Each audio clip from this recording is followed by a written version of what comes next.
get out, go to Dre house. Now he like, that song you wrote, bust it for me again.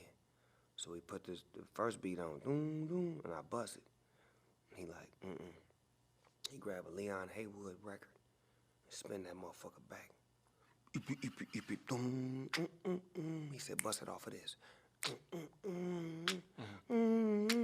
He said, as soon as the turnaround started, 1, 2, 3 into the fours. And it was like, oh shit, that motherfucker was do-do-do-doom. And my lyrics was just like bouncing off of that shit, like bouncing. He was like, yeah, nigga, we doing it off of that. And he whoop-de-wopped it, whoop-wop. Think he called Leon Haywood and bought the sample. Wow. And had it replayed. Dre owns that sample. I didn't know that. Look it up. Wow. I think he bought that sample and he owns that sample and he had it replayed. That's why that shit sound like. Wow. Come on, man. And then you knew he was gonna rhyme on that himself too and go back and forth. I wrote the whole song. Yeah. So when I wrote my verse, the second verse, I say, Dre creep to the mic like a phantom. So I just start writing this shit. Well, I'm peeping and I'm creeping and I'm creeping. And I'm just writing.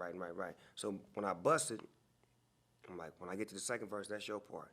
I busted, and nigga like, he on the side of me like, yeah, nigga, that's hard. Yeah, nigga. So, encouraging. Yeah. Not shooting me down, but like, nigga, that shit you wrote is dope. Then when we get to the second verse, falling back on that ass. What the hell if I gangster lean? Getting funky on the mic like a old batch of collard greens. So I'm getting to the all that shit, boom, boom, boom. Write him back in. Then I get to the end of his verse and I'm stuck. I don't know how to end it.